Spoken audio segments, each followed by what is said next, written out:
उत्तर प्रदेश में शिक्षक भर्ती की तैयारी करने वाले बच्चों के लिए एक चलो आशा की उम्मीद जो है नजर आ रही है। फिलहाल बच्चों यूपी टेट का जो फॉर्म है वो आपका भाई शॉर्ट नोटिस उसका जारी कर दिया गया है। तो इस वीडियो में हम लोग जानेंगे कि यूपी टेट के बारे में कि पेपर कैसा होता है, पैटर्न कैसा होता है, कौन कौन फॉर्म को भर सकता है, एलिजिबिलिटी क्या होगी, एज क्राइटेरिया क्या होगा, फीस क्या होगी, सारी की सारी बातों को हम लोग इस वीडियो में जानेंगे। तो चलो बच्चों शुरू करते हैं यूपी टेट 2026 के फॉर्म के बारे में डिटेल जानकारी। सबसे पहले बच्चों हम लोग इंपॉर्टेंट डेट्स की यहां पे बात करेंगे। उससे पहले आप लोग यहां पर आज आपका उत्तर प्रदेश शिक्षा सेवा चयन आयोग की तरफ से जो आपका विज्ञप्ति जारी की गई है वो आप लोग यहां पर देख पाएंगे।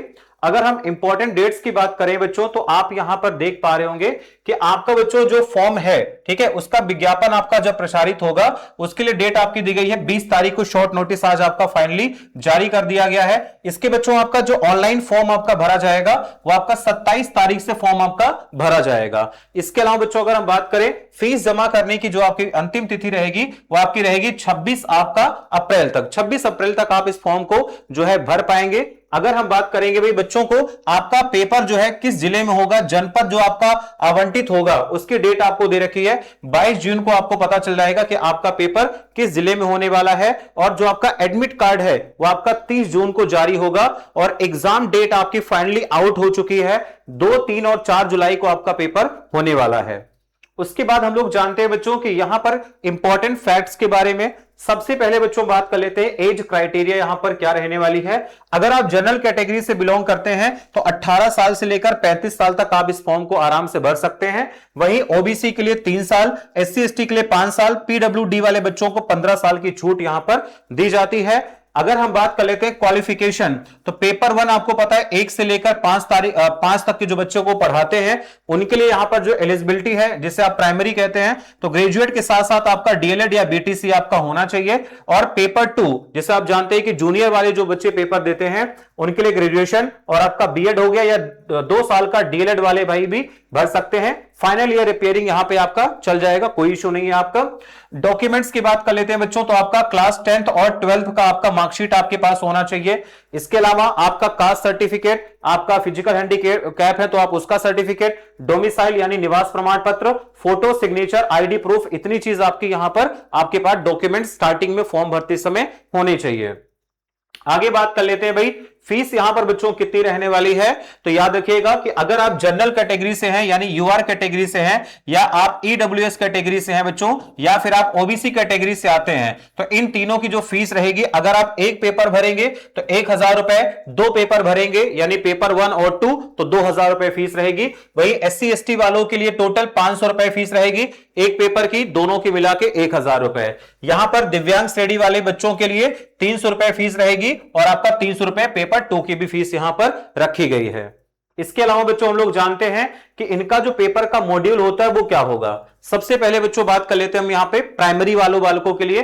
प्राइमरी वाले बालकों आप जानते हैं कि जो प्राइमरी स्तर पर टीटी की परीक्षा होती है 1 से 5 तक के लिए होती है। पेपर का आपका टाइमिंग रहेगा 2.5 घंटे का यानी 150 मिनट का पेपर होगा। और इसके अलावा बच्चों इसमें आपकी नेगेटिव मार्किंग यानी कि नकारात्मक मूल्यांकन आपका नहीं होता है। एक क्वेश्चन के लिए 1 नंबर आपको दिया जाएगा। पेपर 1 में टोटल आपके 5 सब्जेक्ट होंगे। 30 क्वेश्चन के आपके 5 आपका सब्जेक्ट स्लैब में बांटा गया है। 30 नंबर आपका होता है। 150 क्वेश्चन 150 नंबर का टोटल पेपर होगा। पेपर 1 आपका होगा बच्चों कि आपका बाल विकास एवं शिक्षण विधि आपका, ठीक है, सीडी हो जाएगा और आपका पेडागोजी हो जाएगा।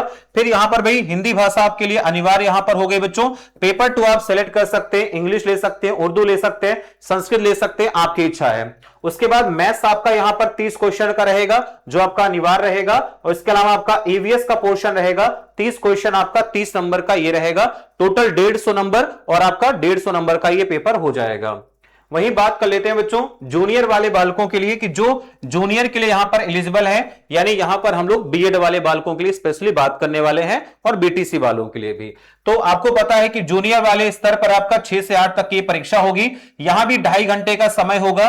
एक क्वेश्चन 1 नंबर का होगा। नेगेटिव मार्किंग आपकी बच्चों यहां पर भी नहीं होगी, ध्यान रखना। और यहां पर इंपॉर्टेंट क्या है भाई कि आपका जो पेपर 1 में आपका सीडीपी है, तो सीडीपी और आपका यहां पर पेडागोजी ये तो आपका रहेगा, हिंदी भी यहां पे रहेगा, आपका संस्कृत, इंग्लिश या उर्दू जो भी आप लेना चाहें वो भी आपका यहां पर रहेगा। लेकिन यहां पर जो इसका पेपर 4 होगा बच्चों, वहां पर पेपर 4 में आपके पास 2 ऑप्शन है। क्या? अगर आप मैथ और साइंस यहां पे चूज करोगे, आप अगर साइंस स्ट्रीम से हैं तो आप यहां पर मैथ्स और साइंस की तरफ आप जाएंगे। अगर आप यहां पर आर्ट्स स्ट्रीम से हैं तो आप यहां पर आपको जो है सामाजिक विज्ञान यानी सोशल साइंस आपको लेना पड़ेगा। यहां पर इनका वेटेज भी 30 क्वेश्चन का रहेगा पहले पेपर की तरह, लेकिन मैथ साइंस में टोटल आपके 60 क्वेश्चन आने वाले हैं और यहां पर आपका सामाजिक विज्ञान के टोटल 60 क्वेश्चन आएंगे। 150 नंबर का पेपर और 150 नंबर की आपकी परीक्षा यहां पर रहने वाली है। ठीक है बच्चों, इसके अलावा क्योंकि पेपर आपका 3 दिन होने वाला है तो यहां पर क्लियर तौर से बताया गया भाई कि आपका परीक्षा 1 से अधिक पालियों में होगी। तो इसके लिए बच्चों उन्होंने क्लियर तरीके से कहा है कि भाई आपका नॉर्मलाइजेशन की प्रक्रिया जो है बच्चों वो आपकी लागू होगी। ठीक है, क्योंकि पेपर का स्तर हर जगह पे एक नहीं हो सकता है, इसलिए नॉर्मलाइजेशन भी आपका यहां पर फॉलो किया जाएगा। नेक्स्ट बात कर लेते हैं भाई, तो ये आप लोगों को मैंने क्राइटेरिया बता दिया है। नेक्स्ट यहां पे बच्चों बात कर लेते हैं कि कितने नंबर पर आप यहां पे पासिंग मार्क्स आपको मिलने वाला है। अगर आप जनरल कैटेगरी से बिलोंग करते हैं, यूआर कैटेगरी वाले बालकों के लिए 60% यानी 90 नंबर आपको स्कोर करना है। 90 नंबर स्कोर कर लिया फिर कोई दिक्कत नहीं है। ओबीसी की अगर हम बात करेंगे तो उनका 55% यानी आपका 82 नंबर यहां पर पाना उनके लिए जरूरी रहेगा। वहीं अगर हम बात कर लेते हैं एससी एसटी के लिए भी तो आपका सेम क्राइटेरिया यहां पे रखा गया है, यानी 82 नंबर आप अगर प्राप्त कर लेते हैं तो आपको यहां पर दिक्कत नहीं आएगी। ठीक है, सेम आपका परसेंटेज जो रखा गया है वो आपका यूआर, और यहां पर यूआर के लिए भी पेपर 1 और 2 में सेम क्राइटेरिया रखा रहेगा। लेकिन इंपॉर्टेंट बात यह है बच्चों आपका कि इसकी जो वैलिडिटी रहने वाली है, वैधता रहेगी तो आपकी रहेगी भाई लाइफ टाइम आपको वैलिडिटी मिलेगी। यानी एक बार अगर आपने क्वालिफाई कर लिया जी जान लगा करके तो आपको बार बार ये परीक्षा देने की जरूरत नहीं है। यानी एक बार आपने क्वालिफाई कर लिया है इसका मतलब है कि आप योग्य हैं, आप टेट जो है पास कर पाते हैं। ठीक है, तो अगर जिन बच्चों ने इस बार सीटेट का पेपर दिया था और वो सीटेट के पेपर में इस बार पास नहीं हो रहे हैं या उनके नंबर कम आ रहे हैं, तो आपके पास यूपी में शिक्षक बनने का एक बेहतरीन मौका दोबारा से आपके सामने खड़ा हुआ है, जहां पर आप जो है जनरल कैटेगरी में 90 नंबर और अदर कैटेगरी में 82 नंबर लाके आप आराम से बच्चों पास हो सकते हैं। और क्योंकि 2019 के बाद में कोई भर्ती नहीं आई है, 69,000 के बाद में, तो इस बार आपको पता है 27 में चुनाव है, तो भाई भर्ती आने की पूरी उम्मीद है। मैं आप लोगों को यहां पर जो आपका 30 नंबर का वेटेज है पेपर 1 और पेपर 2 के लिए, तो दोनों को यहां पर भाई फ्री ऑफ कॉस्ट यूट्यूब पर क्लास आपको प्रोवाइड कराऊंगा।